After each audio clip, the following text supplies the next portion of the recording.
watching. All right, so let's get into it. Thank you guys so much. Thank you, doll, for sticking with me. We're going to hop into it. So today I want to talk to you guys about some of the things that envy and how that and many other things are destroying your destiny. Okay.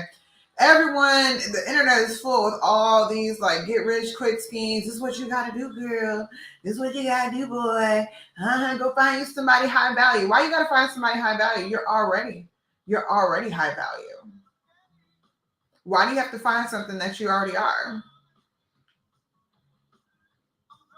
Well, why you got to do that? Y'all, sometimes I look at sometimes I watch videos on the internet and I'm like, if you're a prostitute, just say it. Just say it. You ain't got to sit here and use all these code words. All these little code words and things like that. I'm like, just say it, friend. Just say what it is. It's okay. So we're going to talk about some things that destroy your destiny. And some of the things that I talk about are going to be things that you guys are going to be mad at me about. That's okay, though. Because my goal is to make sure that God's people, as in you all, or soon to be you, are getting ahead. Like one of the things that I hate, right? I hate when we see and we associate sometimes Christians with people who are poor or people who are just fake or, that are living on the fringes of society. We are supposed to be above and not beneath, my friend, above and not beneath. All of those different things, right? But you have to know the keys and the wisdom keys that will get you ahead. Y'all, this stuff works very, very well. As a matter of fact, I have developed an entire business in the marketplace, in the world, giving people the same tools, the same keys, the same mindsets that Jesus used, the same tools, the same keys, the same mindsets that Solomon used, the same tools, the same keys, the same mindsets that David used. All of these different things, they work. And what ends up happening is we'll go out into these places and you'll pay, so-and-so professional speaker and motivational speaker, whatever, crazy amounts of money just to teach you the same thing that Jesus taught 4,000 years ago. Right. And has been begging you to do. Right. But Tony Robbins will say it and he'd be like, giving? So what do you mean I have to giving back to people? My life will get better. I'll feel more fulfilled. I mean, like, look, the Lord said that a long time ago, and we act like it's brand new. But sometimes we're behind, not because we don't want to do well, but just because we don't have the knowledge, and no one's really broken down all the unspoken rules to business, to leadership, to success, to master yourself, to master all of these different things. And so I'm going to talk about it. And one of the things that has helped me personally is and put me on a path of constant growth and not even just my personal growth, because my growth as a person is contingent upon my abilities to help others grow. Meaning, I get more recommendations, I get more follows, I get more referrals, I get more of everything, right? I can charge higher prices in the marketplace, all of those things, not based on like a popularity contest, but based upon my clients come on and said, she helped me do this. Before she stepped into my business, before she stepped into my life, this is where I was, this is where I am now. And so, and making sure that people have the keys that can take them from here to there. And I'll give you some reasons why I'm passionate about this. I didn't grow up knowing any of these keys. Like no one broke down the keys to life. Only thing people told me was like, be a good person, don't get pregnant. And hello there, don't get pregnant, go to school, get a degree and get a good job. You'll be all right. But there was so much in between when it came to navigating life, building wealth, receiving these blessings and it still not be a burden. Like how do you find your lane and enjoy your lane and go after something that's not going to be an emotional, oh, hold on, I like how they blended my mic in, and not be like an emotional burden to you. How many of you guys have gotten to a place where You warred against it. You climbed the corporate ladder. You did 50 years of school, all that stuff, and you ended up being miserable. You ended up being miserable because no one really broke down how to find your specific lane. All they did was put you in survival mode. All they did was show you what looks good. Hey, this is what's guaranteed. This is what will keep you safe, right? Just to find out, okay, well, this thing made me financially safe, right? But I'm financially safe, but I'm emotionally in danger. I'm financially safe, but I'm emotionally in danger. I'm relationally allegedly safe, but it put me in a spot where I'm emotionally in danger or spiritually in danger or financially, to where it's like people just give you that one side to it. And it wasn't until I had to figure out the hard knocks way of like, oh, this is how you get yourself into a place of peace. This is how you find your lane. This is not only how you find your lane, right? In a place to where you can create balance, to where, yes, you are thriving financially, but you're also thriving emotionally. You're also thriving mentally. You're also thriving spiritually. Why? Why is that important? God says the blessings of God come with no sorrow. Meaning, when he puts that promise on your life, you get that blessing on your life, it's going to be something that is reflective of your heart. Not reflective of it, may not be reflective of your resume, may not be reflective of what people thought you should have done or whatever, but it's a lane that you can do. For instance, there's certain parts of my lane that I really love, that other people see how I live and what I do, and they're like, girl, you listen to you people all day? People call you all day, be like, Missy, I need, well, they don't really call me Miss, I mean, they be like, girl, I know you're going to tell me to pray about this. But I still gonna ask. And I already know what you're gonna say. But I'm calling. Girl, I just wanted to. Now I already know. I think I know what you're gonna say, but right? Or, just hearing, hey, we're in a crisis, I have so-and-so on the phone, we don't know what to do, or they want to do this, or they want to quit, or whatever, right? And so one of the things that I know God did make me is strong. He made me strong, and I don't mean strong like overly strong, but meaning like I can take on people's emotional challenges or problems more than others. So not that I'm trying to carry everything. I've had to learn how to receive it and kind of put it down, receive it, help put it down. But I know for other people, they're like, I can't do all of this. No, no, no, no, no, no, no, no, no, no, right? But then there's also, other things that I'm not built for. And so every single one of us has a specific lane or lanes that are already well suited for us. And what you have to do is find that lane and not use the traditional methods of finding the lane of that lane, right? Asking yourself, hey, what are my God-given gifts? What are the things that he really did for me, right? How am I built? Not what did I become? What was the original factory version? And all I did was add some enhancements to it. Not what's been rigged, right? What is the original factory version of that?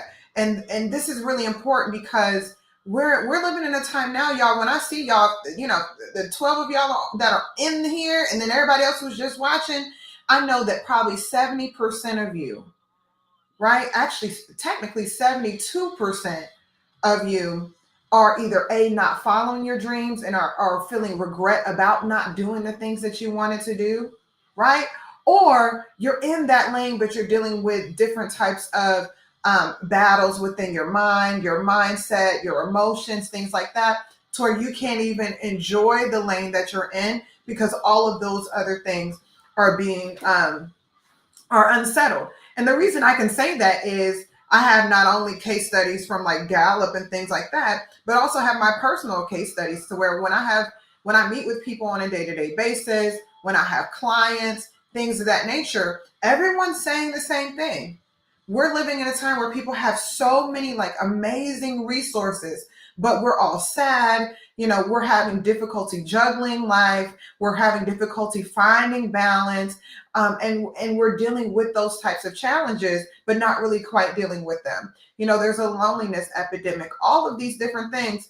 And so what we have to do is start sorting through some of the rough, right? Sorting through some of this roughage so we can find that sweet lane that we're in. So we're going to start off today. So what I want to talk about today is envy and other destiny destroyers.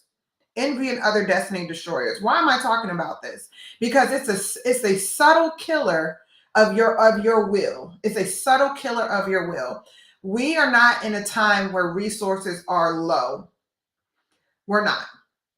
Everything that you need in order to see success and to get started on your lane is very likely that it's open to you, and a lot of times it's free or it's at a really, really low cost. Most of the startup fees for the thing that you're supposed to do to get you started, to get this ball rolling, right, is already in front of you. The Bible tells us the kingdom of God is at hand. And I really meditated on this a lot. And one day I said, Lord, is that what you mean? And I remember I was meditating on it. I was going through this consecration period. And this is when I was really looking to make some changes in my current business. And this idea came and I said, oh my gosh, Lord, that's what you mean. The kingdom of God is at hand, meaning it's right here. That thing that you want, it's right here. It's at hand. But we have to learn how to access it by getting through, really clearing out all the things that are preventing us from doing this. So that means the dreamy life that you want to live, right? The relationship that you want, the position that you want, the business you want to start, how you want to feel every day, all of those things are at hand, but we got to wash the hand. We have to wash the hand, y'all. Y'all on YouTube, you got to wash your hand. You got to literally wash your hands, okay? But when God says the kingdom of God is at hand, meaning it's right here. It's right here. It's right here, y'all. As close as your hand is. But we got to wash our hands literally and figuratively. I watched this video yesterday. I was talking about people not bathing. I said, oh, Lord, we got to get back to washing. Okay? We got to put some soap in these baptismal pools. So the first thing I want to talk about is envy. Now, whether or not we realize that we are living in a society and the way that we've constructed society makes us extremely envious, even if we're not conscious of it. Every time you scroll, tell me if I'm lying. If every time you scroll, you feel you're seeing someone with a life better than yours, right? And the worst part is we see it and we're like, that's how I should be, or something like that, right? But we'll continuously consume it. Doesn't mean we hate on that person. Envy doesn't mean that you're hating that person or you dislike them. Sometimes it could be, but envy is that, man, I should be like this. I should be like that, right? And this is actually the definition of envy. It's a feeling of discontented or resentful longing aroused by someone else's possessions, qualities, or luck. That's it. It just makes you feel discontent. Doesn't mean and resentful. Maybe not resentful of them, but it makes you resentful of yourself because you're seeing the life that someone else lives. And the moment that we see that other thing, our brain automatically connects with everything about our life that's different. It's like the example of someone says, oh, so-and-so's really beautiful. They're really beautiful. They're really beautiful. Subconsciously, we can be like, okay, well, that person's really skinny. I'm not. Or that person's really thick and I ain't got nothing back there. Right. Or this person, maybe this guy drives a certain kind of car and you're thinking about the car you have. Maybe he has I don't know. Y'all tell me what's a fancy car now? Put in the chat, what's a fancy car now that people get envious of? And y'all, can we get my likes up to at least to 2,000, 2,500 before we get too deep into this? And I'm going to ask you guys some questions to make sure that you're paying attention. Because I promise you this will change. And if you apply this today, you will see results today. A G-Wagon. Okay. So maybe, you look and this person has the white on white G-Wagon, and outside you have a whatever, right? You like, look, I got a Civic, this person got a G-Wagon, and you immediately start resenting the Civic, not realizing the Civic is your destiny carrier. Y'all, I've had conversations with people about things like that. Like, hey, in the phase of life you're in right now, that G-Wagon is going to cost you too much, not just financially too, but sometimes it can cost you too much when it comes socially. Y'all, there's been times where I had to stop wearing certain types of things, getting certain types of bags, all this stuff, because I said, and where I am in life, I got to be able to go anywhere. And some of these things attract too much attention for the wrong reason. Too much of the wrong types of attention. Even like if I go somewhere to speak or I go to certain environments, I don't even wear like designer anything, luxury anything, just because nowadays if you're having a certain conversation, like imagine this, you're talking about God and you got Louis Vuitton boots on, they be like, she here to take my money, here to do this, da, da, da, da. Certain times those things can actually work against you. That's why God tells us, hey, all things are lawful, but is it expedient? Meaning, is it going to help you get to where you need to go at this point? If you know you're moving and shaking in life and you're supposed to be with the people and all this other stuff, a G-Wagon may not be what you need. It might attract the wrong kind of attention. It may create the wrong illusion to the wrong people and put a question mark where there should be a period. So these are some of the things that envy will do is it'll make you, thank you so much, doll.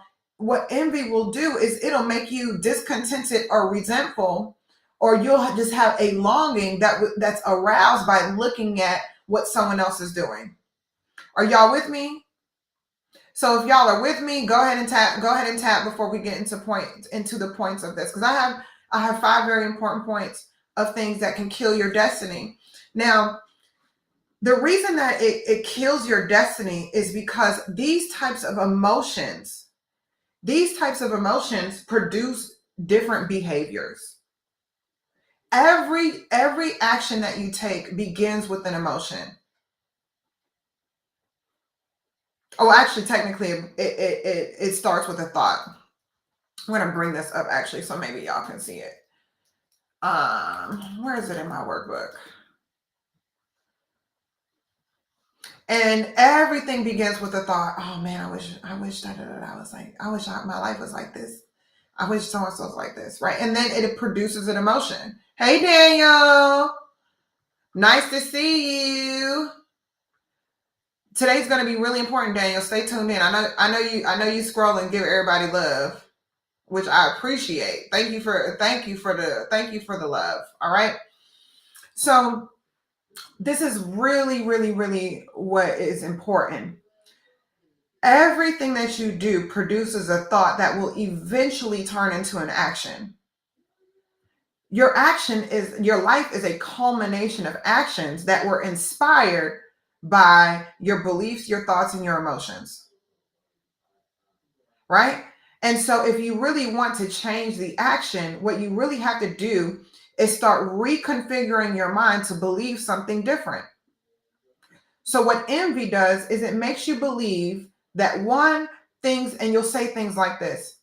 And y'all, I want everyone to say true if my next statement is true. Envy and comparison will make you say something like, I should be further along than this. If I'm lying, either put in the chat I'm lying, or if I'm telling the truth, say 100% facts. True. Okay, so we have one true. Daniel, we have another true from Daniel. Please tell me if I'm lying. Okay. So we're going to break down what that does to you and how it actually puts you further behind. Every time you do this, it will put you further behind. Yeah, Daniel said 100%. And I'm going to show you guys this. Let me see how I can blow this up. Okay. Hold on, let me not spill my coffee, y'all. I had a bad situation happen years ago where I was drinking coffee and I spilled it on my laptop. When I'm telling you that laptop fried so quickly. Okay, I'm going to turn this around so y'all can see it, so we can get this lesson in. Y'all stick with me and go ahead, continue to like the live. Thank you so much, and share it. I hope we get some more people in here, because this is something that I promise, if you apply it today, your life will change. You will start to change this thing. No, that's not what I want you to do. Go back. Flip camera. All right, let's see if it'll do it. Oh, I forgot to have this background on it. All right, this is what I'll do. Go. All right, I'm gonna figure out how to turn that off. So everything that you do first begins. Oh, I know what I have. Y'all, I forget that I have like physical copies of everything. Just for this reason. For this reason. This is the workbook that you're supposed to have finished, doll. You like how I just called you out on that. This is the exact workbook. Okay. So this is what envy does. So we're going to start off with, when you look at what someone else has, and you look at their lives and where they're going or whatever, and this happens subconsciously. You may not say it verbally, right? But what's going on in our mind is being proven by where we are. So this is where we're starting. Everything that you're doing begins here. How do I turn this thing off? Hold on.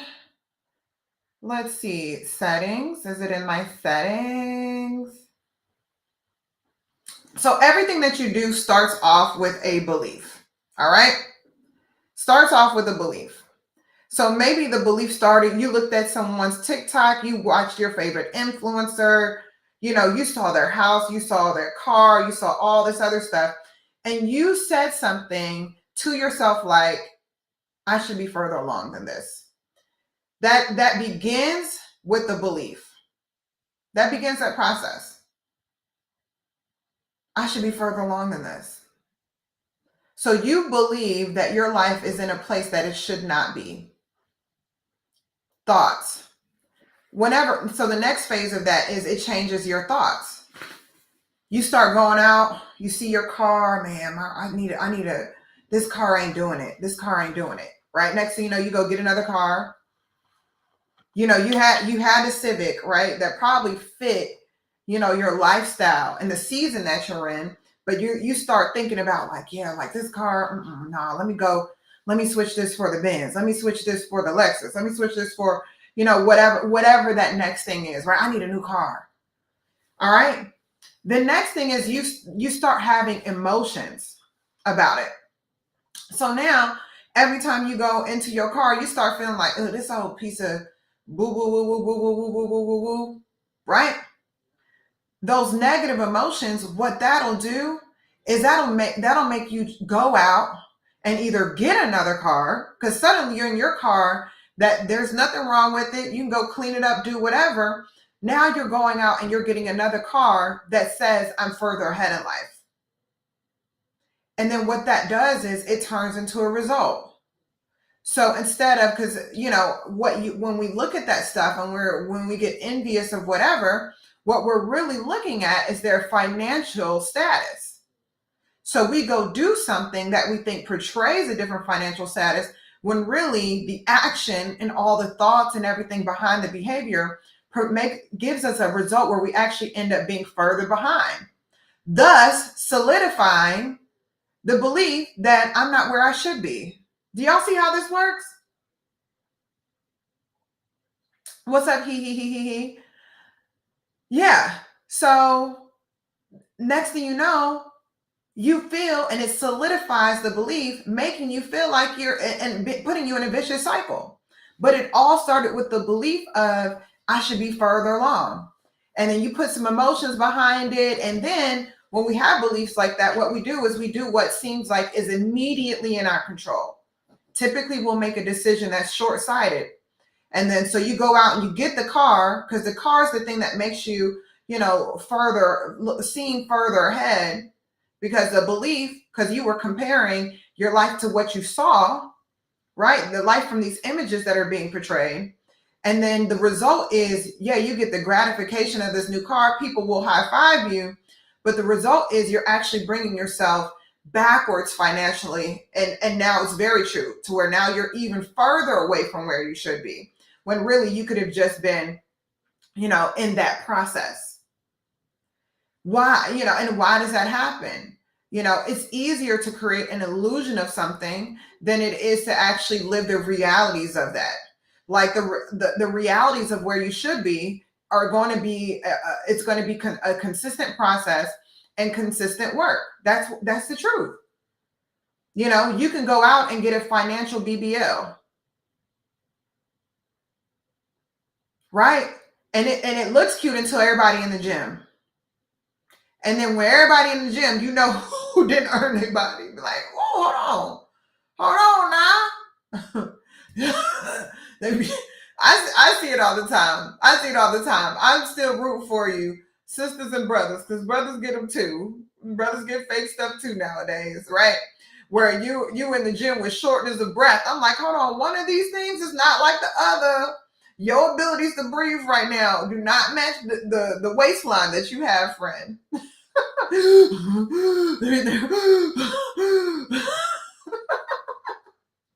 That's not funny, but it's a reality. Okay. So, creating the illusion will give you that dopamine hit, but it actually legitimately puts you back further, because what you were paying for the car, you could take that same money and invest in a business and actually be where you want to be and get to where you want to be. But it all started off with being envious, right? AKA, feelings of resentment, feelings of discontent regarding, where you are, that was provoked by someone else's possessions, place in life, title, things of that nature. And take it from me, there are so many people that I meet that have the titles, they have certain positions, they're in certain places in life where they can't stand it. They hate it, and they're struggling. So, understand that anytime you're being envious, you're never really even taking in the true reality of where that person is. You're not taking in and taking into account the full truth, all the truth of what that reality is, what it takes to be there, and you don't know the true cost. Hey, welcome, Parker. So that's one of the reasons why. So that's why that's a destiny destroyer. Now, so the first one is it creates negative beliefs and emotions, right? Which turns into actions and behaviors that will provide you with results that solidifies that same belief. That's how it destroys your behavior, and it doubles down on the negative belief. That's why you make decisions based upon the positive. For instance, I have this rule. I don't quit or make decisions when I'm at an emotional low. I don't make decisions when I'm not feeling good about myself. I try not to make financial decisions when I don't feel good about my finances. I don't make relationship decisions when I'm not feeling good personally, or, whatever. I try not to make those decisions when I'm at a low, because I know most likely that decision is just going to double down on whatever I was feeling at that time. So that was point number one, is understanding what envy does and how it changes the way that you would take action. So instead of really being envious, the answer is, well, we'll get to the answer at the end. So here's the second part of how this is a destiny destroyer.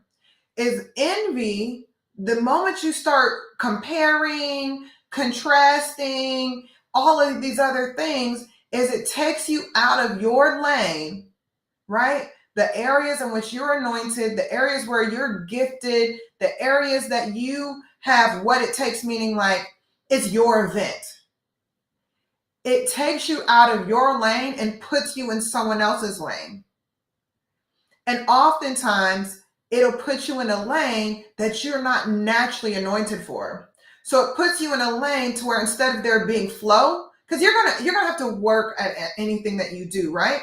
But you don't want to have to claw, right? Because sometimes we want something so bad because we've done a lot of comparison. I don't want to be in a place where I gotta scratch. I don't want to have to scratch and claw at anything. I just don't. So you'll move into a lane where you got to scratch and claw. Now you're tired. So I'll give you a visual of that. Imagine, like, we watch the Olympics, right? Imagine if every shot putter was like, man, you know what? I ain't throwing shot put anymore because all the people who run track, they're getting all the time on screen. You know, everyone's applauding them. They're getting all these commercials. They're doing all this, all that, all this, all that, whatever, right? And so they're like, look, I'm going to start running the 4x100. Now, y'all write in the chat why that would be such a bad idea. Why would that be a bad idea?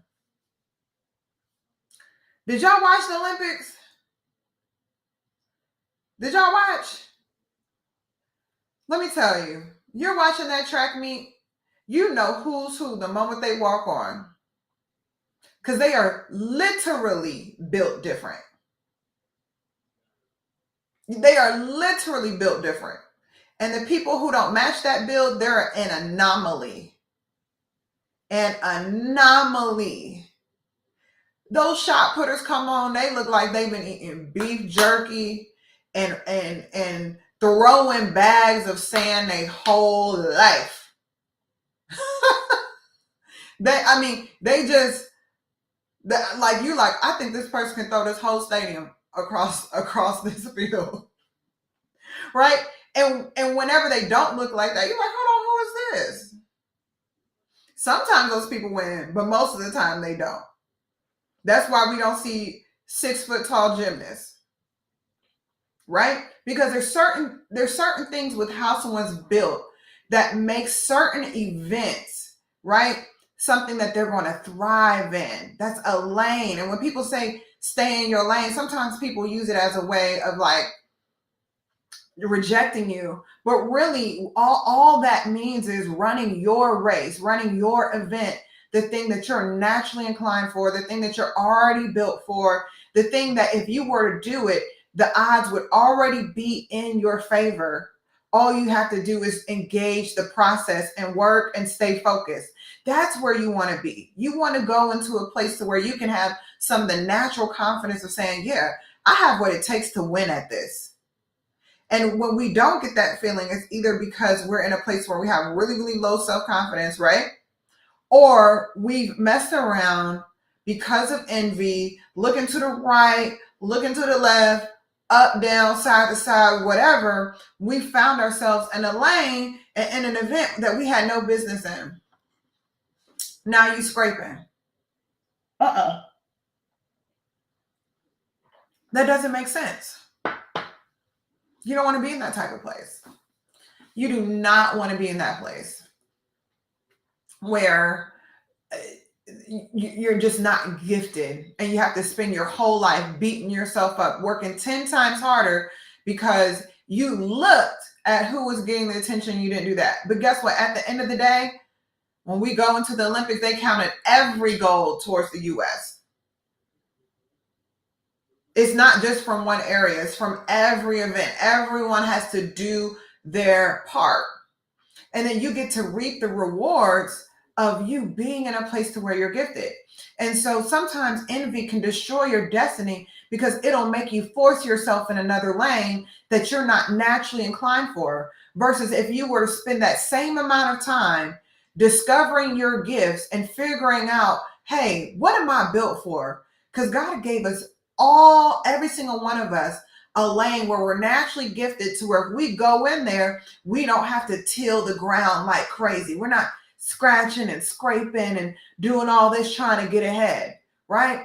He told us we're above and not beneath. So he's not going to put you in something where you're constantly the underdog, constantly losing, constantly doing that, constantly doing this, right? The problem is that we don't take the time to really find where our lane is because we're too busy comparing and too busy being envious of others. But if we were to stay in our lane, we'd have no reason to be envious, because we know, hey, if I just stay the course in this lane, I'm gonna have the same things they have anyway.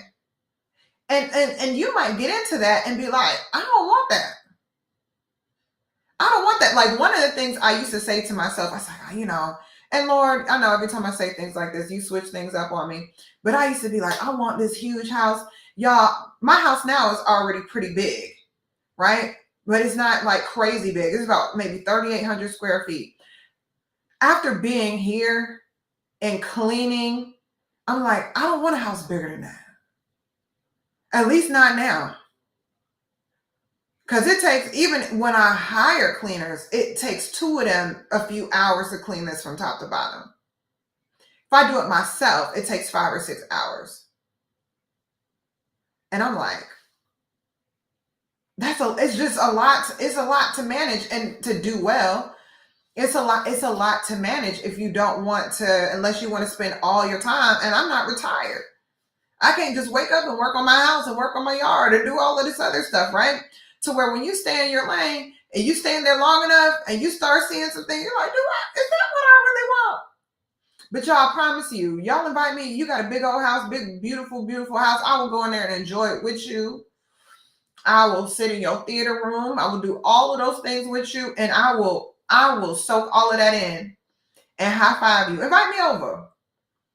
Just not when it's time to clean. Just not when it's time to clean, y'all. What's up? If y'all been in the chat, YouTube too. Put in the chat if you know what that feels like. So when you stay in your lane, you make decisions that are consistent with your personal character, your personal desires, your personal wants. It's not one of those things to where you're just like, no. It doesn't destroy your destiny, and you're in a place to where you can stay happy. You can do that thing. All right. So that's another thing. Reasons why envy will destroy your destiny. We'll get into some other destiny destroyers. So the first reason is it creates negative emotions that will make you take actions that are actually that will double down on those negative emotions. If you feel like you should be further along than what you are, and you start getting envious of other people, you will make decisions to guarantee that you're further, that you're behind where you should be. You'll double down on that, and you'll extend that season in life instead of just focusing on, hey, let me celebrate y'all. Oh, y'all doing good. Y'all doing good. But look, I got this work in front of me. Let me handle what's in front of me instead of looking over here, looking over there, whatever. All right. That was point number 1. Point number 2. What's up, Alex de Piazza? Alex de Piazza. I think I might have had, I'm saying it like I'm in Portuguese, but anyway. So point number 2, it'll actually make you get into the wrong lane.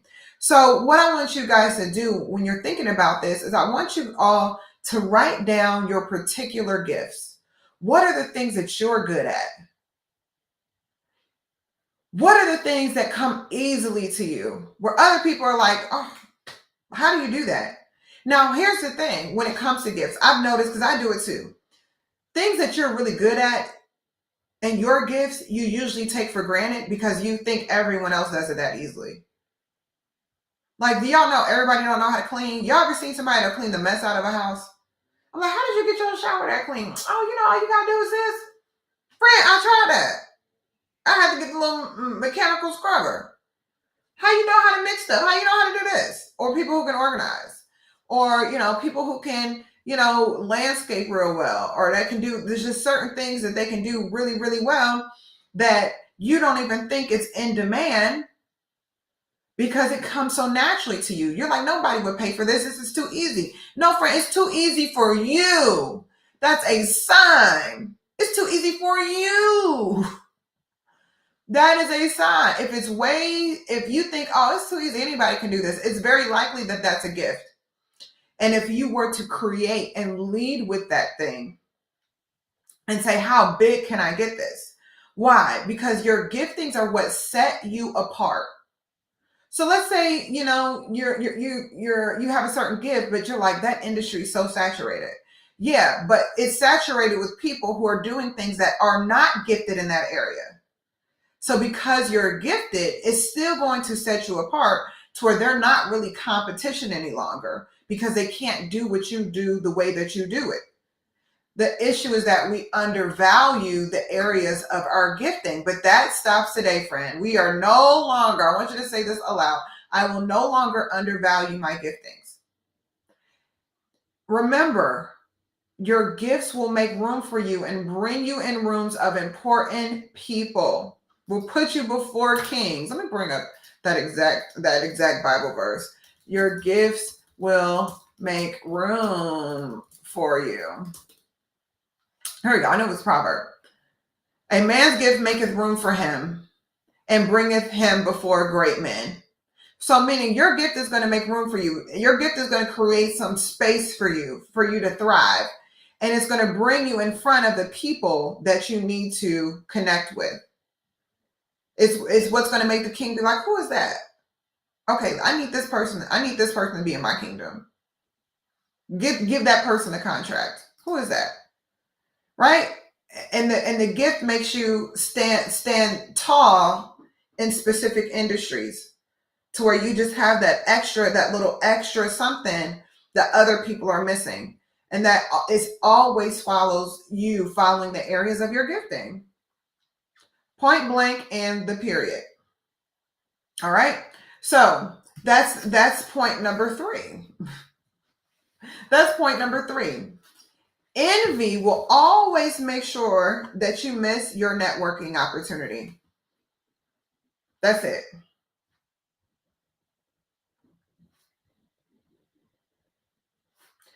It will make you miss the person that God sent to you. You'll miss it. You will absolutely positively miss it. Because you didn't make that. You didn't make that thing. You didn't stand out. You were one of a million in the rat race. That doesn't mean you can't get anything from that thing, right? But you're going to be more solid running the race. I have won every 5 gumbo competitions and 3 barbecue pitches. And people say, John, buy a food truck. Okay, John, go ahead and click the link in my bio because we haven't even gotten into this. Go ahead and click the link in my bio. Sign up for 30 to Eden. I'm going to work with you for 30 days. So and then also bullet head, because you already put your name on there, but we know your name is John now. Think about everything when you look up and you're like, why isn't my life like this? Why am I not further ahead? I should be here by now. My finances should be here. Why am I dealing with this debt? You know, why hadn't I attracted the type of woman I want to attract? Well, because you haven't used your gift. Your gifts will make room for you and bring you before great men. So I'm going to ask you a question. What's made you hesitate? But before we do that, click the link in my bio and sign up for 30 to Eden. Because this is going to be the last year that you hesitate in the area of your provision. When we look at other people and we're envious of them, what you're looking at and what you're really envious of is not really what they're doing or the results. We don't know it, but we're envious of the fact that they saw who they were. They saw the promise on their life. They saw their gift and they said, I'm going to use it. Fear of rejection and failure. And it's very likely, John, because many of us are like this, that you probably didn't grow up in a household where people always affirmed you. You probably grew up in a household where you're criticized. And because people who are criticized a lot, and you say you grew up with like a very opinionated mother, father, grandmother, or whomever, that's like, why you clothes look like that? Why? Whoa. What it does is it makes you afraid to show up. And it makes you feel as though like ashamed of things not going right. It makes you afraid to make mistakes. But they didn't, and when I say this, I'm not coming against your parents or anything like that. They didn't know that that's what that was going to turn that into. They had no idea. They just thought that their criticism was going to show you how important it was to do XYZ thing. They didn't realize that criticism would make you afraid to fail. So you need to click the link in my bio, sign up, because by the end of these 30 days, you're going to be ready to launch your food truck. Because if you won, hold on, he said he won every 5 gumbo competitions and 3 barbecue competitions. What else? And you'd be like, Lord, Lord, what other evidence you need, John? Everybody love it. Now, let me tell you, this is, and this is going to be the last thing I'm going to get up off of you. Exactly. So, and the reason I was able to call that out was because it's very similar for most people who have a fear of failure and a fear of rejection. They usually grew up with parents who were perfectionists, but those people are typically not entrepreneurial. Now, here's the beautiful thing, and why you're already set up to succeed. That's why I need you to finish. I'm gonna work with you and some others. It's actually, maybe, look, there's a lot of people in the restaurant industry that have signed up for this program. You've already done the first step to creating a successful business. You're already getting the feedback. So, John, I want you to write in the chat right now, what are 3 things out of the food that you make? I'm sorry, what's your number 1 seller? The thing that people rave about. What's your number 1 seller? Put it in the chat. What's your number 1 seller? Or the thing that when you do your competition, people are like, what the? Hold on, wait, now, hold on, wait. What's the number 1 seller? Especially if some greedy people like me, because don't mess around with some good food. I will change my whole schedule around for some good food. Some good gumbo, some good bouillon. I will put a calendar invite in there. John, you ain't put it in the chat.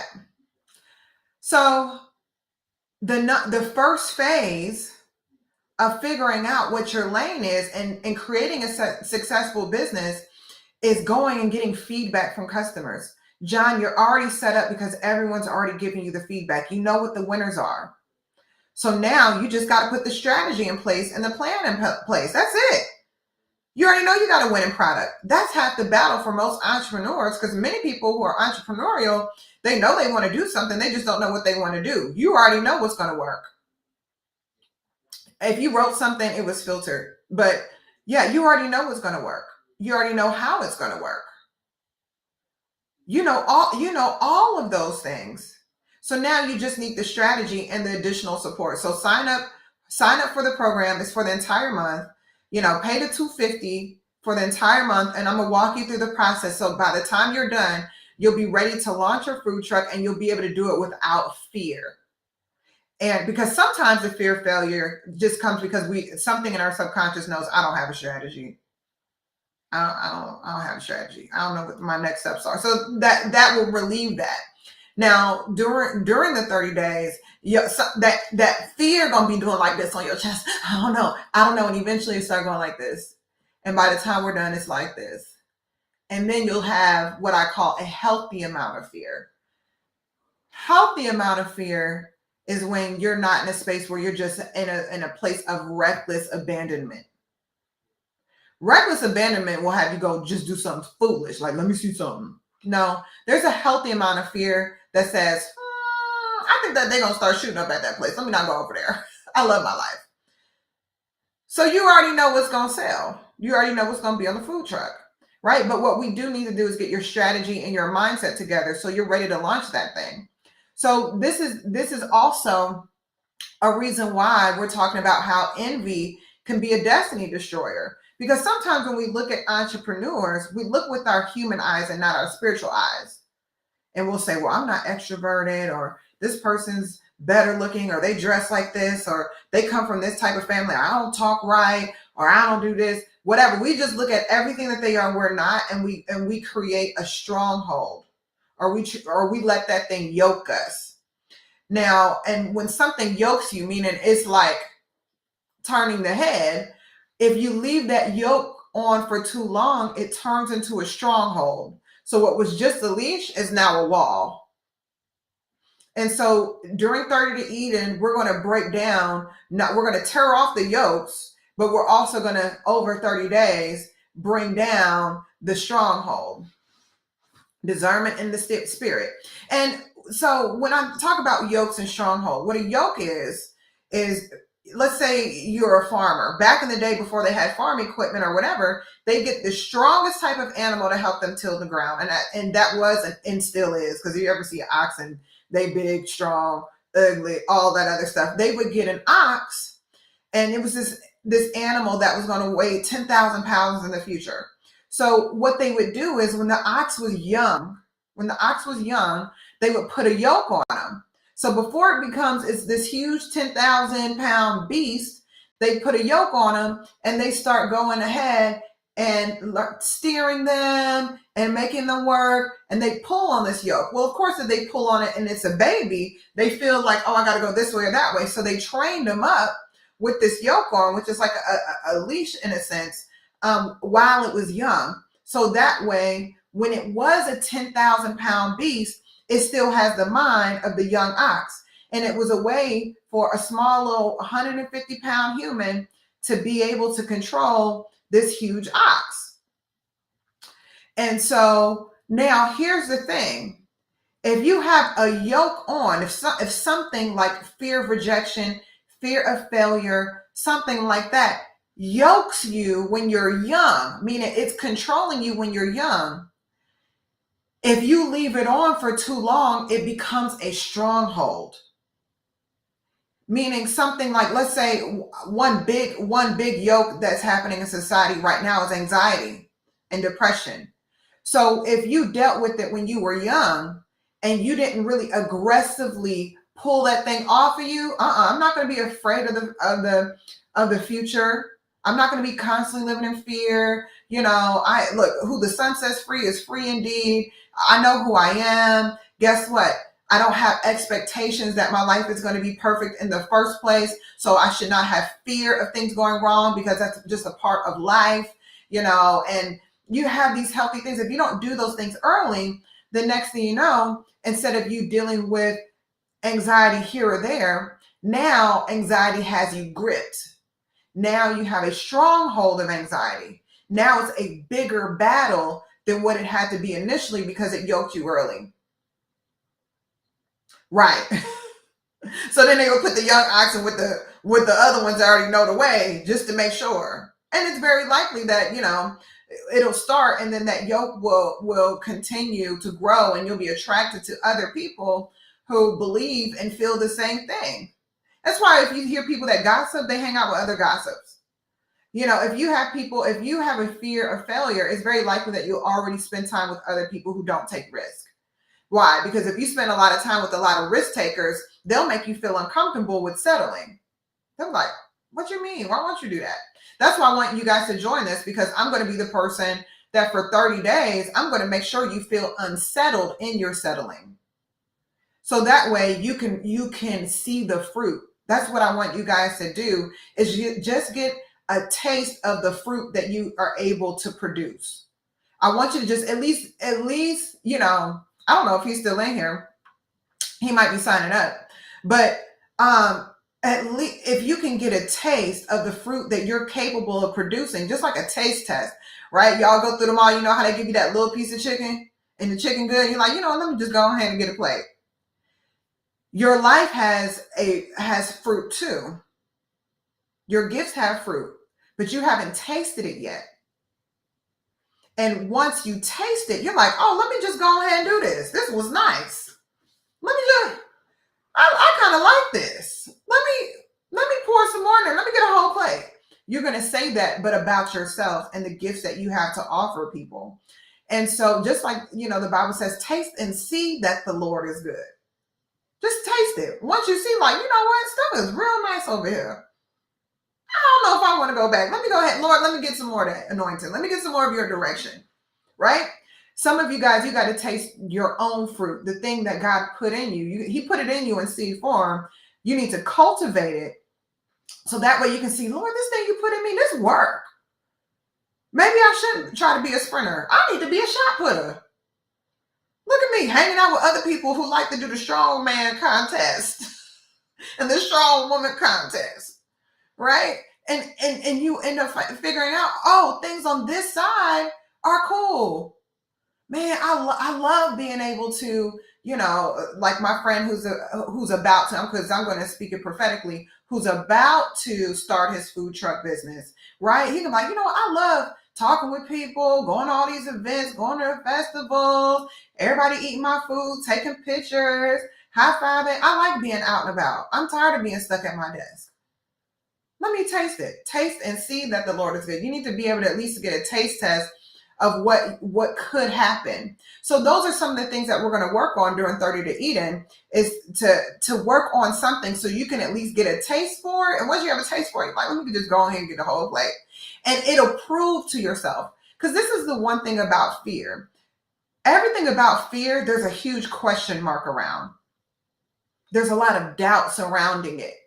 And so sometimes you have to do the work to slay that doubt, to where you can turn what was a question mark into a period. One of my favorite things. Let's turn these question marks into a period. So that way, instead of having fear of something, you're like, hey, I like it or I don't like it. But now you have clarity, and you can move forward from a place of clarity, and you can adjust your strategy. For instance, some people have way too many ideas, and you're in analysis paralysis. I don't know what I should start with. What do I do? I got 5 ideas. What about this? Okay, we'll start with one. Let's taste the fruit of that. And you may taste it and say, oh, I like this.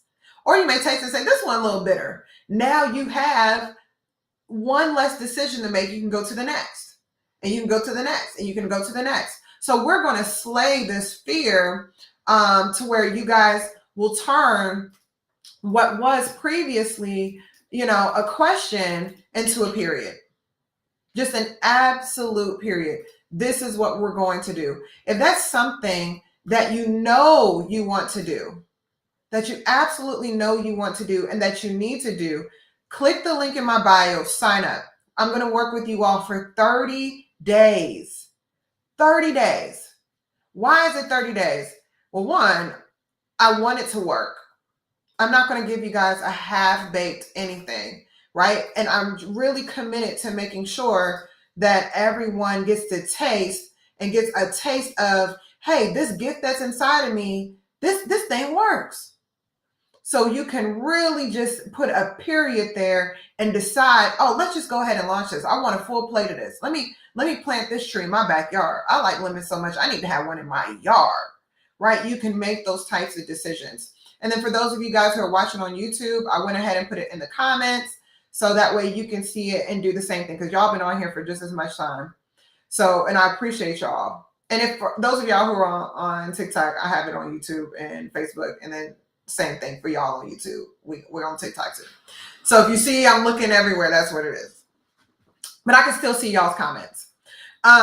So yeah, we want to give birth to that thing. And this is going to be really important, because many of us get in a place to where, maybe you feel lonely, maybe you're depressed or whatever, because there is something inside of you saying there's more to my life. I should be more, I should be ahead, but you need that push. You need someone to help you navigate around fear of failure, fear of rejection, fear of taking risks.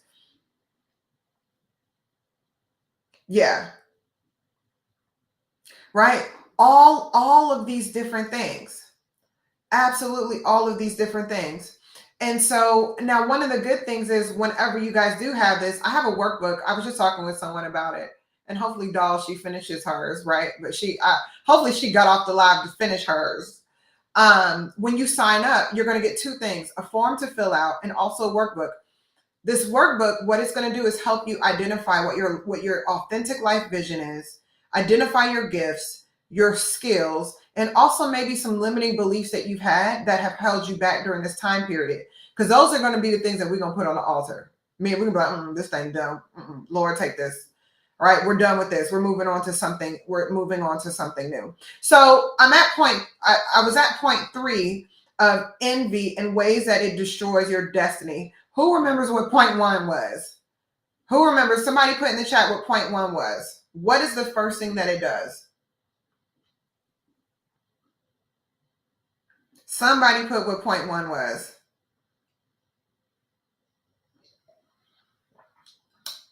Hey, my husband. Y'all, my husband just entered the chat. I wonder if he's gonna help me during my program. Right? Y'all didn't put what point one was. They say if you don't charge people for stuff, they don't take it seriously. I'm gonna tell you what point one was. Is envy changes your decision making. It changes your decision making, and it usually doubles down on the negative portion of it. So when you look at someone else's life and say, I should be further along than this, then you'll go and do the one thing that'll make you feel further ahead. Let me go get this car. Right? But you were envious of something that maybe promoted that person's financial status. You went and got the G-Wagon. The G-Wagon wasn't even for this season. Maybe you would have made more money in the Honda. Or maybe instead of, it made you go get the G-Wagon when you were really supposed to go buy the food truck. And I'm only using that because he used that as an example. You were supposed to go buy the food truck. Thus, now something that could have been an investment that would have made you further along, all it did was put you in a position to where 9 months later, you're in a worse financial decision because the car is eating all your seed money. That's what envy does, is it makes you double down on bad decisions because you looked at it, you felt this negative emotion about it, and you did something to get rid of this negative emotion, right? You made some sort of comparison. So that's the first thing, is it makes you make decisions that go against your destiny. Just trying to get that feeling off of you, okay? One of the things we have to learn is how to be okay with the season that we're in and knowing what season that we're in. That's something that I had to recently just talk to myself about. Like, look, this is the season that you're in now, and focus on navigating this season properly. Don't worry about going back to old seasons, to future seasons. Life is filled with seasons that we need to be able to navigate properly so we can move on to the next, right? There's times for planting, there's times for harvest, there's times for nurturing that thing and fertilizing and everything else. You can't jump past the other one. You're just going to go through, you have to go through these cycles just with your different ideas, your different gifts, your different everything with relationships. All right, who can tell me what point number 2 was? What's up, Cynthia? Cynthia? Who can tell me what point number 2 was? You two, can you tell me what point number 2 was? Right, to help some of the people who just joined. Anthony, you should know point number 2. You've been here the whole time. You like how I just called you straight out like you in the classroom for real. Okay, that's my last coffee of the day. Y'all heard me say that? That's my final coffee of the day. Okay, so point number 2 is envy will cause you to be in the wrong lane. It will cause you to go and run someone else's race. And it will make you run a race that you're not gifted in, that you don't have the natural gifts to allow you to do well. How do we know this? How many of y'all watch American Idol and y'all get on there and y'all see people who clearly can't sing and who are clearly tone deaf, but they looked on TV and they saw somebody and they're like, I want to be just like that person. Friend, you can't hear the notes. And I get it, because there are literally some people who are hey doll. There are literally people who I remember learning this in music education in college, to where there are people who literally, they're just something in their brains that don't pick up on different tones. They're not able to match tones or whatever, right? If that's you, you're not going to be the mass singer. So what you have to do is dig deep, and instead of wasting your time trying to do that, what do you have? So let's put you in an area where you can thrive and you can be above and not beneath, right? So, okay, doll, I want you to sign up for 30 to Eden too. You just missed some really good points, but that's okay. I'm catching back up with you. Or I'll catch you back up. So point number 2 was that envy will put you in the wrong lane, right? Snow leopards, they do the best in the mountains. But if the snow leopard looks at the lion and gets envious, they might mess around and go to the Serengeti and have a heat stroke, because they're not built to withstand that type of heat. Yeah, both are lions, but one's supposed to be in the mountains where it snows and they can just chill and run around all day. And the lion is going to be out in the Serengeti. and during the heat, he's going to chill, and then he's going to just be hunting at night. So envy will do that. It'll put you in the wrong lane, and the next thing you know, you're experiencing strife because you entered the wrong race. You're not using your gifts. You're not using your skills. You're trying to morph yourself into something that you're not. And then where someone else is doing it with more ease because they're anointed for it, they're gifted for it, you have to scrape by. And you have to, you're not built to take. We're not even going to get into that. Okay. Who remembers point number 3? Somebody put in what point number 3 was. Put in the point that I just had before then.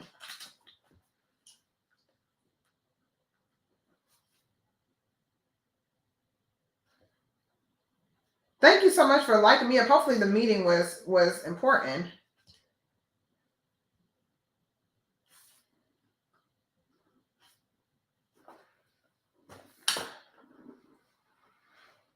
Good. Let's see. What's up, Heather? And what we're talking about, for those of you guys who are just joining us, we're talking about how envy can be a destiny destroyer. Now, one of the things that I did say earlier is that when we hear the word envy, we think that we're acting ugly or jealous of someone else. That's not what envy means. That's not, and I like to bring up the definitions of things because sometimes we run away or we use certain words, but we don't really know the definition of it. It's just, we defined it by this thing and we've just put a stick in the ground about how we've defined it. Envy is a feeling of discontent or resentful longing aroused by someone else's possessions, qualities, or luck. But where we feel the resentment and the longing is within ourselves. And it's a destiny destroyer. A destiny destroyer. So, number 4, what envy will also do is it will make you leave your race early. It'll make you leave your race early. It'll make you abandon the process. Envy will make you abandon your process. Abandoning your process is just like abandoning your baby. When you have an idea, when you have something in you, right? You have your idea, you have a creative endeavor, you have a business idea, an organization, a certain way that you want to live, a certain life, what have you. When you become envious of someone else, what it will do is it switches your attention to where they are, and it'll make you abandon your process. You'll use where they are, and then you'll look at where you're at, and you'll say, this isn't working. This person gets 5,000 likes. They have 500 people, on their live, or they have a bunch of followers online, or they have blah, blah, blah. They're making this kind of money. They're making this, da, da, da, da, woo, woo, woo, woo. I must be doing something wrong because I'm not there yet. Everything that you do is a process, and it takes consistent action, meaning you're taking action consistently over a long period of time. Envy will make you say, this ain't working. I should be here by now. And it'll make you compare and contrast where you are versus where they are. But what if they started 10 years before you started? You don't know that. You're just looking. What if they already failed 10 times and this time was the thing that worked, but you just started? What if they started working out? Like, I remember I was at the gym one day and this girl was like, oh my gosh, you just seem like you're not dying. I was like, girl, I said, I've been in here. I said, I used to come here for years. I stopped for 2 years and I've been in here doing this, catching back up for 8 months. This is your first time. And I told her, I said, it took me about 2 months to feel like I can breathe. I was in there, it took me 2 months just to feel like I can breathe. Don't mess around and look at me and say you're not supposed to be here. It took me just to feel like I can breathe. That wasn't even me losing weight. That wasn't even me seeing anything. My results at that point was I can breathe, before I felt like I was about to have an asthma attack. And I don't even have asthma. I was like, Lord, don't let me fall out of here. That was the beginning of my process. Sometimes you don't see, and that's why I was quick to let her know, hey, I've been coming here almost every day months ago, and it took me 2 months of coming every day just to feel like I wasn't going to pass out after every class. So don't look at me and think you need to quit. Don't do it. Envy will make you abandon your process. And this is the thing. Every time you abandon your process, mid-process, all that's going to happen is you're going to remember the reason why you started in the first place. And you're either going to do one or two things. You're either just going to never show back up again and just decide to live with the regret and use some form of escapism to live with the regret, meaning you'll start, you'll go into some sort of depression, some sort of anxiety. Maybe you'll be frustrated with everyone. Maybe you're the person that will turn into the aggressive or the passive aggressive person where everything irritates you. Everything does this or everything. What's up, Mr. Difficult? Hey, haven't seen you in a while. Maybe you'll do that to escape from it, which just puts you in a worse position. Or you'll be reminded of exactly why you started in the first place, and then you start again, but you have to start from scratch again. That's the only thing that will happen whenever you abandon a process, mid-process, is life will remind you of why you started in the first place. Eventually, what's up, WH6565? Eventually, you'll just end up restarting again. But had you just stuck with it when you first got the idea and didn't abandon your process, you would have been further along and you would have saved that time instead of stop, restart. Put in the chat if y'all, because even for me, right? Some of the things I do with y'all on TikTok, I'm like, I should have did this years ago. Or, there's been times where I just started different businesses and things like that. And I was like, why did it take me 2 years to make the decision to do that? Why didn't I just do it when I had the inclination, put my time in, start the process so I can be out of the early phases of the process sooner than later? That's the only thing that'll do. And envy will make you abandon your process. Now, here's the thing. Your process is really what makes you. That's what really makes you. Even when I think about my own business, my own coaching, I realize people are like, oh my gosh, here's, like, my clients say this. If you haven't worked with me, you don't have this experience yet. But people will say, like, you're so good at this. How did you get so good at this? I got so good at this because I went through the process of getting great at this. Like, I went through the process of, thank you so much. I went through the process of starting businesses, having to coach employees, having to coach sales reps, having people quit on me, giving people bad advice, learning why you don't advise people when you're frustrated. Just start. There's always room for change and growth. Doll, sign up for 30 to Eden. We're going to start on September 9th. This says September 8th because I want everyone's homework in by September 8th. But September 9th. Actually, I want everyone's homework in before September 8th, right? You can't want things perfect from the start.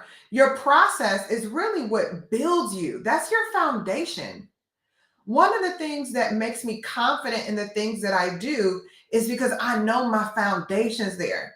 When your foundation's there, your house can't get blown down. When the foundation's solid. Did y'all see that house that went into the ocean? What would make y'all build that house on sand? That is what we'll do. And we'll abandon the process. And what you don't know is that you're building your house on sand.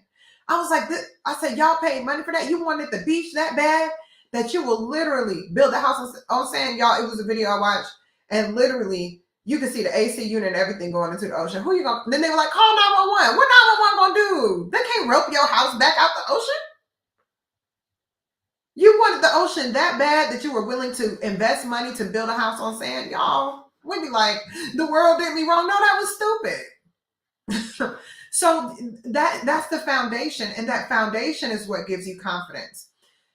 That experience and that process allows me to go in rooms with people that I probably if you were to just look and be like, what is she doing in here? And could make me know who I am in that room and who I'm not. And I can boldly stand in those rooms because I know what I bring to the table because my foundation is not inaccurate. You know, that's one thing I loved about watching the Olympics. I'm so glad my mom was here to make me watch it. By the time those people got to the Olympics, at that point, those people had ran hundreds and hundreds and hundreds of track meets. One girl said she hadn't lost, and one of the reasons why she was bawling, because it was her first loss in 40 races. In 40. By the time you get there, they're not questioning, can I run? It's going to be, how fast am I going to run today? Some of you guys still have that question mark in your mind because you haven't run enough races yet. Confidence, there's an equation for confidence. This is the equation, and you can write it down, just like you would like a math equation. Confidence equals experience plus preparation. Abandoning your process ensures that you'll never get confident in it because it makes it to where no matter what, you haven't experienced enough. Experience is what tells you what works and what doesn't work. I remember when I first started the jewelry company that I had, I would do all these shows that I had and do all these shows and stuff. My first 2 shows were just like, nah. And then I started making changes. I was like, oh, okay, if I lay my table out like this, a lot of people are going to buy. Oh, if I do, XYZ, people are going to do this. Hey, Pastor V, right? These are going to be things that are going to allow you to have the confidence to do it. So for instance, we were talking about your God-given gifts, right? God can put the anointing on you. You still got to walk it out enough to where you get confident in it. You got to walk it out enough. It doesn't, and what happens is when you don't abandon the process, what it does is it takes the thing that's on you and it puts it in you. And you don't get confident until it's really in there, or you've walked it out enough to where it's in there. So, doll, you're not going to abandon your process, and you're going to sign up for 30 to Eden. And this is how you really, really walk out the promises that are on your life, because just because it's on your life doesn't mean it's guaranteed. You still have to go and make the decision to do the thing. And so, and like I said, and I'm saying this again, just so I hope that if you don't hear, out of all the voices you've heard today, I hope all you hear is me talking about every time you abandon your process, all that's going to happen is you're going to be reminded of why you started the process in the first place. I don't care if it's a financial process, relational, a spiritual process, whatever that thing is. Right? Let's say you are like, you know what? I'm going to be celibate. I'm going to live for God, whatever. And you break that promise just to go lay up with some girl or some guy that 6 months later, you're reminded of exactly why you made that vow in the first place. I've been there. You'll be reminded of exactly why you said that in the first place. Working out, the new business, the nonprofit. Some of you guys have nonprofits that you're supposed to start, and you'll abandon the process, and then you'll walk down the street and you'll see, you'll look on TV and these girls will be like, I just don't know what I'm going to do. It feels like we don't have any mentorship. We don't have any this, we don't have any that. And you'll be reminded of exactly why you should have started. Or you'll just stuff it down so long and you'll start using different forms of escapism. Too much social media, too much TV, too much eating, drinking, clubs, whatever, to try to bury that thing. What's up, buried bloodline? That's an interesting name, right? You'll try to bury that thing, and then eventually it's going to spill over anyway. And when you bury it for too long, then you're dealing with regret. And regret, that thing of I shoulda, coulda, woulda, and I know I could have, because hindsight is 2020. When you look back, and it's 20, 30 years later, you're like, I could have did that. I don't know why I didn't. And now my time's gone. It's never too late. It's never too late. but you have to do it. So that's reason number 4. Envy will make you abandon your process. Just start over again. Just start over again. So then we're getting into one of the final things that envy does. Y'all, this one might hurt a little bit. Some of y'all might leave. But that's why I always ask for my likes ahead of time. That's also with y'all, for my personal coaching clients. That's why I always have them pay in advance. I don't do like invoice in 30 days. You need to pay in advance. Because when I need to say what I need to say, I need to have no fear of you not paying because I said something you didn't want to hear. So, and what ends up happening is they end up just sticking with the process because they like, I already paid, but because when people start getting offended, they start wanting to take back stuff. They try to abandon the process. I need my money back. You said something like, I know, right? I need my money back. I ain't paying the other half. No, you already paid. And usually they end up, because that's especially one thing about entrepreneurs. Entrepreneurs don't like to lose money. So sometimes, even if they don't like me, they're like, you know what? I'm going to stick through this because I already paid you. And then by the time they're done, they're happy. That's why I ask for my likes and my shares ahead of time. So that way we're not in this position. Okay. So the last and final reason and the how envy will destroy your destiny and will hold you back is because it puts a seed of bitterness in your heart. Eventually, you go through all of those reasons. So you started off with the, hey, I'm making different decisions now. You were envious, so you go and make a decision. I feel like I should be, you look at them, you're like, I should be further ahead than this. Then you make a bad decision. And then next thing you know, it puts you in a bad financial position or it puts you backwards. I should have never went out with you. Well, nobody told you to look at girl who just got married and you like, I'm going to go out. I'm going to call so-and-so back. Footboy, I don't even know what you. Oh Lord, and your name Footboy. My husband right on here. I'll let him reply.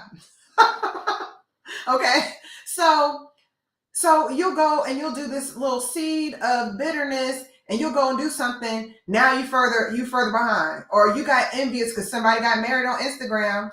Then you went on a date with a devil. Let him move in. His name was Legion. Because you looked online and you were envious of someone's wedding. And then you start making different decisions that are out of season and most of the time out of order. And that doubles down on the same exact thing. Doll said, LOL. Isn't that how it starts, Doll? Ladies, don't act like y'all see somebody wedding and they be talking about how happy they are and this and this and that. And suddenly you call Boo Boo the fool back. Suddenly you returning phone calls and texts and what are you doing? I'm praying. That's what I'm doing. Living blessed and highly favored, right? And the next thing you know, that envy, that little seed, you start moving different. I deserve to have somebody. Let's see if this gonna work out this time. Right? Maybe this time around. And the next thing you know, you're back.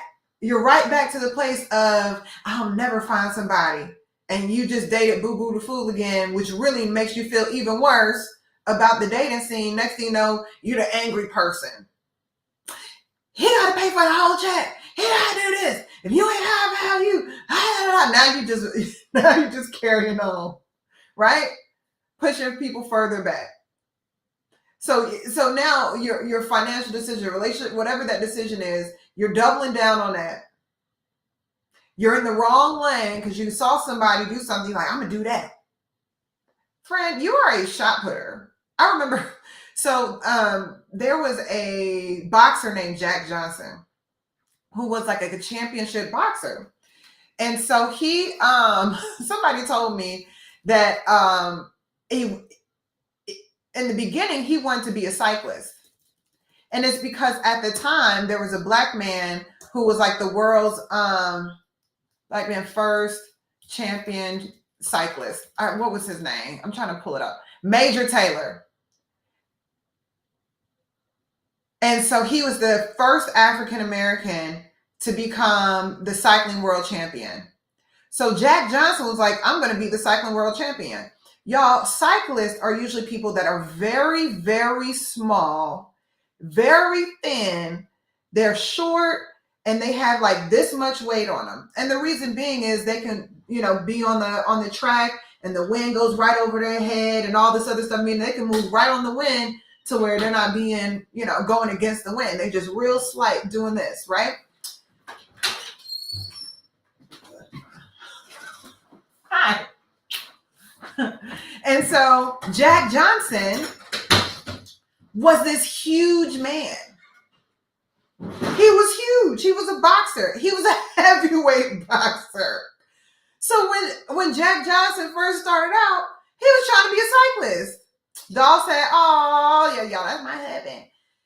Jack Johnson was trying to be a cyclist. I'm like, if you're old 6'1", 250-pound self, don't,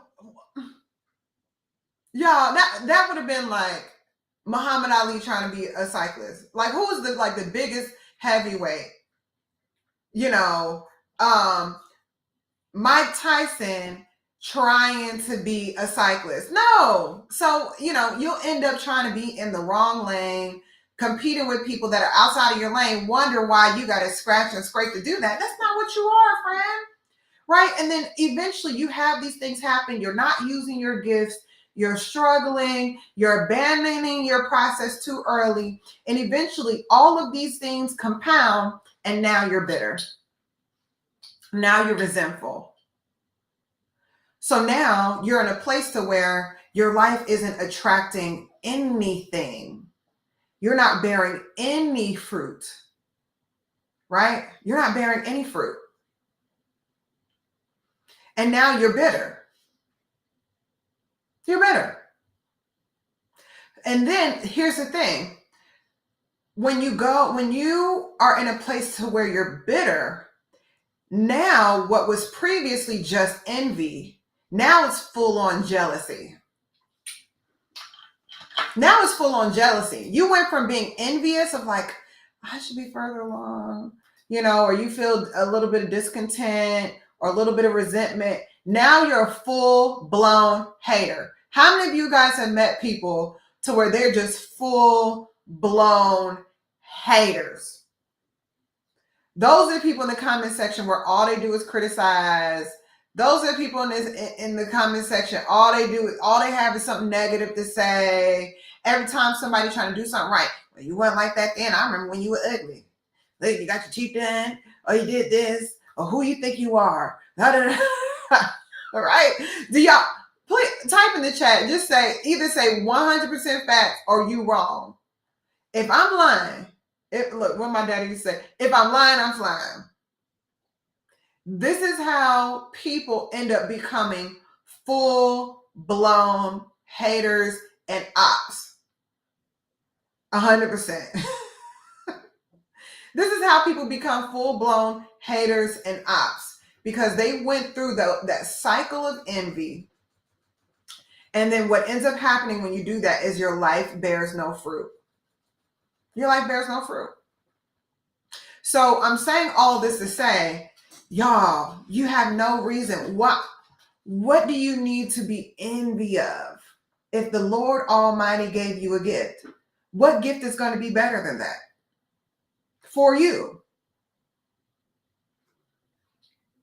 And the gift is going to be commiserate to your calling. It's going to be commiserate to your purpose and commiserate to how he built you. Meaning the different things about you that are unique. Your gift is going to just be like the perfect companion to that thing. And so when things feel like they're out of order and nothing is meshing together, it's because you're trying to, stick a circle into a square.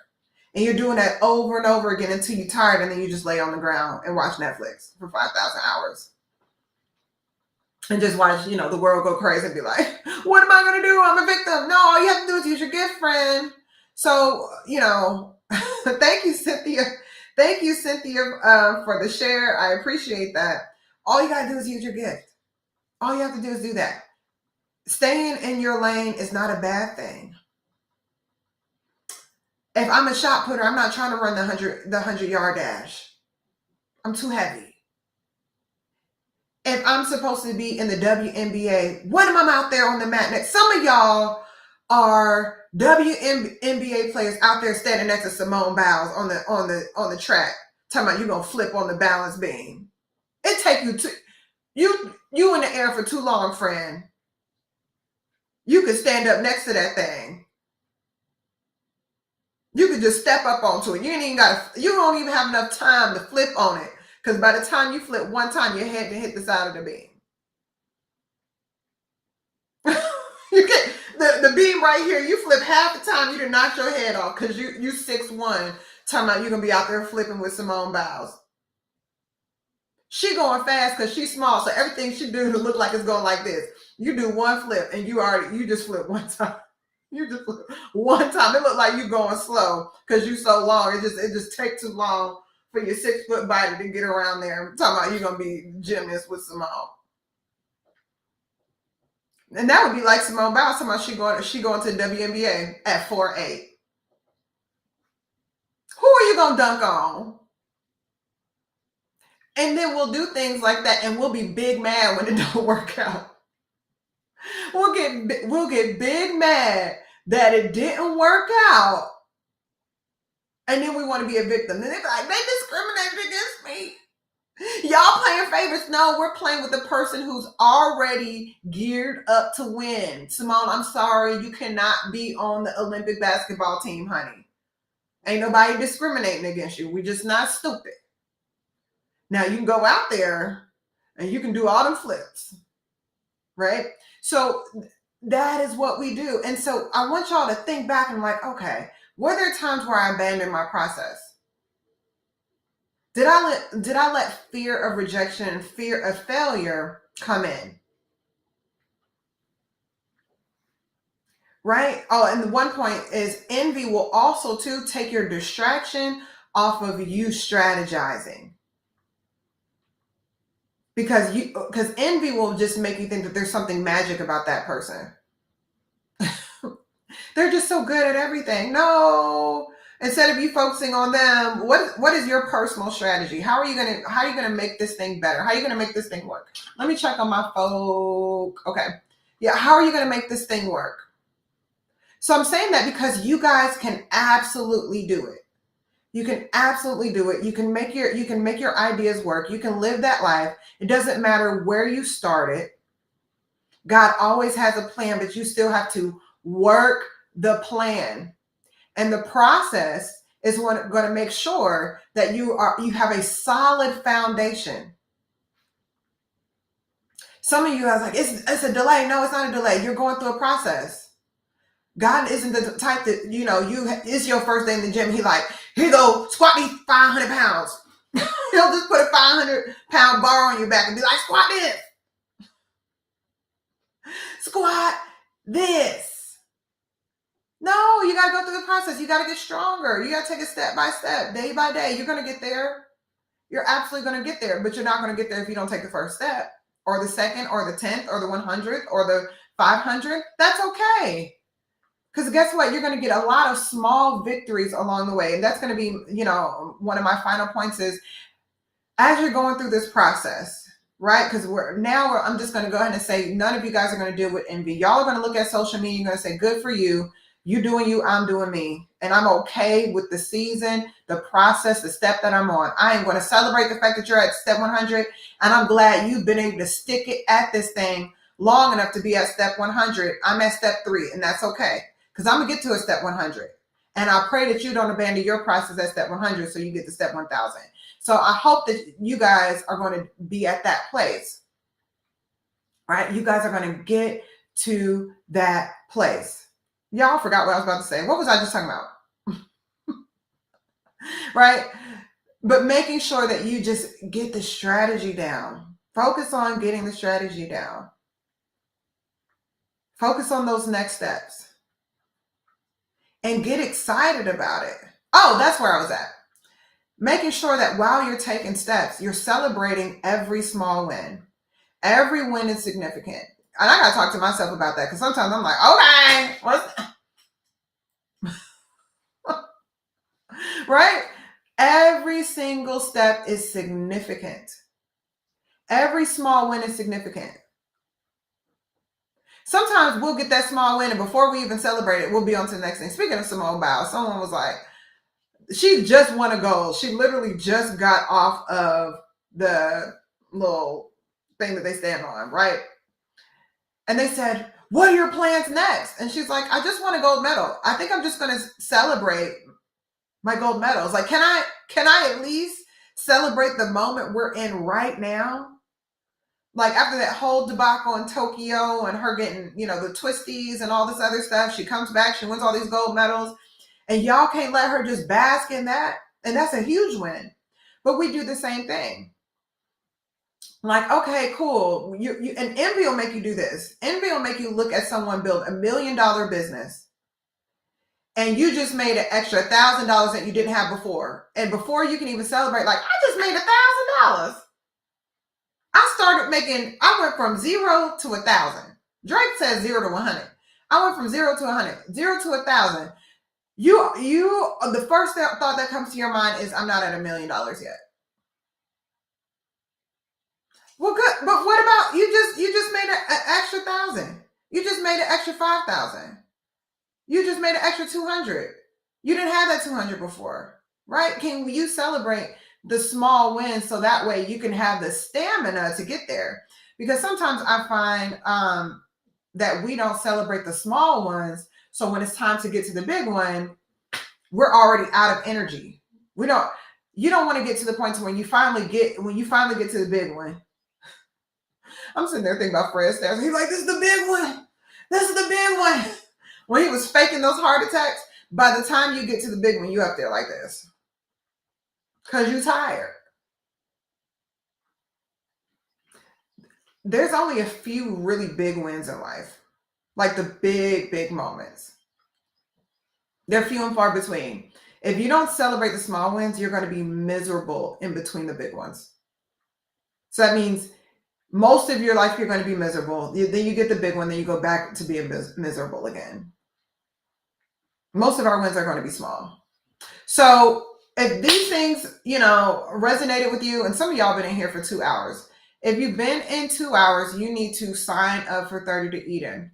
Right now, we're still in early bird. I made it super accessible for you guys. So some of y'all, you already have businesses and you're like, this is a steal. For some of you guys where, look, you in between blessings, you're trying to figure this out, you're trying to birth this thing out, you're trying to do something, this is going to be something to where it's accessible for you. I'm going to work with you guys for 30 days. 30 days. And we're going to pull out at least one of the promises. We're going to start the process of pulling out one of the promises that are on your life. Whatever that thing is. And so click the link in my bio, sign up for 30 to Eden, and we're gonna do this. Why? Because you need to thrive this year. God wants his people to thrive this year. I was like, Lord, your people can't be bringing up the rear. Well, the kingdom, God's fault, we can't be bringing up the rear. I have to tell myself that, like, hold on, God is glorious, okay? Whatever you do, it got to be glorious. He not on the struggle bus. They not on the short bus either. He's like, let's do this thing. Let's make it work, right? I said this thing earlier to where yesterday I said, Jesus did not resurrect on the third day just so you can run the race. He resurrected on the third day so you can run it and win it. Well, let's say run it, complete it, and win the thing. All these gifts, look, you better use what you know for more than just gossip. I just had a feeling. Well, how come you always have a feeling about everybody else, but you never have a feeling about yourself? That always killed me. Like, how you always got a feeling about somebody else? But when it comes to you, you don't never have a feeling. Because I know how God is. Every time I get a feeling about something, he's like, well, hold on, what you did? Let me let you feel some of this stuff that's going on in you. right? Let me tell you how I feel about what you just said. That's how I know when people talk to God for real, because there's always a little bit of correction in there. Let me tell you how I feel about what you just said. Why are you worried about this feeling about everybody else? What about this feeling they get from you, crazy? you use this stuff for more than just gossip, for more than just being petty, for more than just pointing the finger, for more than just all of these other things. And I'm going to say this, and I need to say this every single time. Everything that I teach you, right? Always try it on yourself first. You are your first student. Don't be on here, taking notes so you can go throw it in somebody else's face. Start with yourself first. That's always my rule. Let me apply this to myself first. If I'm talking about getting delivered, Lord, deliver me from. Let me start with me. If you find something in me that's unlike you, please tell me. So make sure that you guys sign up, because like my friend earlier, let me see if he signed up. I think he did. You want to be in the place to where whatever it is that you are called to do, that you're doing in this season now. Why? You're going to need it. You're going to need the extra provision. You're going to need your mind to be clear. You're going to have to be in a place of peace. You're going to need to be focused. You're going to need to be ready. You're going to need to be full. You're going to need to feel victorious. You're going to need to be creative. You're going to need the new ideas. You're going to need the new strategy. You're going to need and for some of you guys, you're just going to need the community of someone to say, why don't you try this? Have you thought about this? Just that extra, just help with something. You're going to need it. Y'all, like, this is the thing. I was talking about this with someone earlier, right? And I was like, Lord, this is how I talk to the Lord throughout the day. I'm like, Lord, you let all the writing is on the wall. What is everybody doing? All the writing is on the wall. It's right there. Y'all, we're going to have to store up. We're going to have to be in a place of peace mentally, and we're going to have to be in a place of clarity. Now, let me tell you guys what this 30 days is not going to be. It's not going to be a magic pill to where by the end of the 30 days, all of your dreams have come true. No. What we're going to do is we're going to get you out the blocks. You're still going to have to run the race, but we're going to get you out the blocks and give you the foundations to where if you do this, right, you're going to start getting out there. You're going to start winning some of your races. And you're going to make some adjustments and say, okay, that worked. That didn't work. Okay, let me try this again. And you're going to just come out the blocks to where you can taste the fruit of it. God already put the seed in you, but I'm going to help you put it in the ground so you can even have a chance of tasting the fruit. Because, until that happens, you may be rejecting one of your gifts or rejecting one of your ideas or rejecting one of your callings, but you never even tasted it. Right? For some of y'all, this is going to be your first taste of God. God says, taste and see that the Lord is good. At least taste it before you say no. Just like we tell our kids, at least try it. At least try it. At least try it and see what's next. So you guys click the link in my bio, register. We're going to start on September the 9th. We're going to start on September the 9th. Now, I'm going to give you every reason why, if you're like, I want to do this, but I'm going to wait. Every reason why you shouldn't procrastinate. The first reason you shouldn't procrastinate is because everything that is part of the curriculum for that entire 30 days are going to be based upon the collective needs of everyone who registered. So once you register, within 24 hours, I'm going to send you two things. One is a form and one is a workbook. You got to fill out the form and you have to finish the workbook. And you're going to send both of those things. The form automatically comes to me, but the workbook, you're going to email it back to me once you've completed it. I'm going to review, like I'm reviewing today, some workbooks. And I think she sent her form. Either way, like I'm reviewing today, and the curriculum is going to be based upon the collective needs of everyone in the group. So what this isn't going to be is just me just coming up in here and say, do this, do this, do this. I'm going to say, oh, y'all dealing with that. Y'all dealing with this over here. We have a lot of people dealing with fear of failure. We have a lot of people dealing with rejection. We have a lot of people over here who are overthinking. We have a lot of people that are beating themselves up, a lot of people that are confused about where to start, a lot of this, a lot of that. And then what we're going to do is create the entire curriculum based on what you actually need versus what I think you do. I like to have accuracy. I like to coach. I like to teach. I like to do everything with accuracy. Some of y'all gonna be on Bible study tonight, and before we start, I'll be like, okay, Lord, what you want me to say? Are you sure? Before I even got on this live, I said, Lord, what you want me to talk about on this live? I said, James 3. I said, hold on, let me get into James 3. What? I said, James 3. So look, thank God if you're like, I really need to hear this today. Because he must have known one of y'all was going to be on here. This is literally what was on there. One of them was in verse 14. But if you have bitter envying among you or strife in your hearts, do not boast and do not lie against the truth.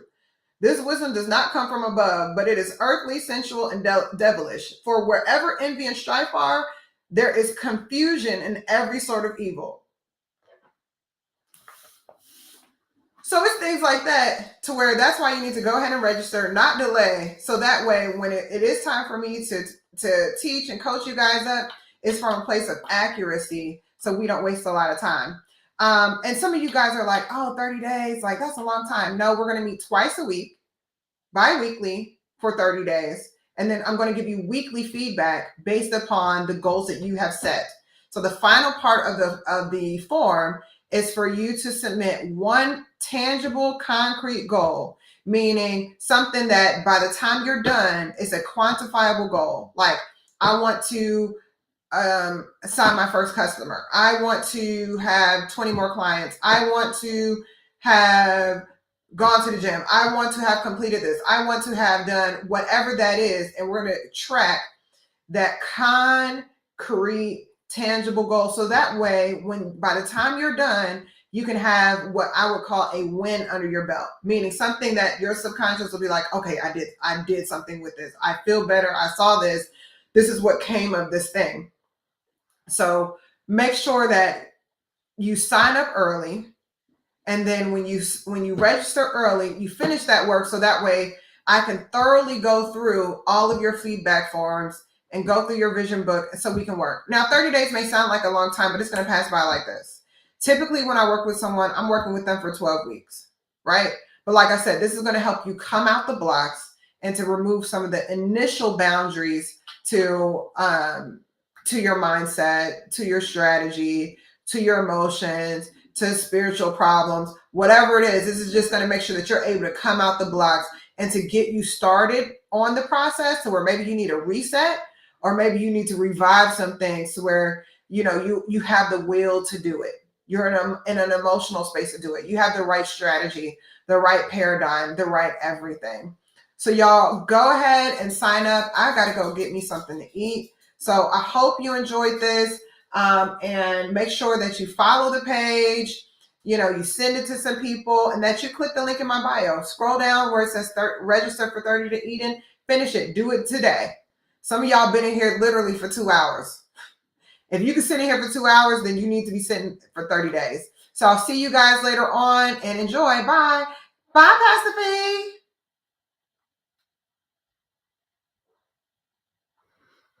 You guys too on YouTube.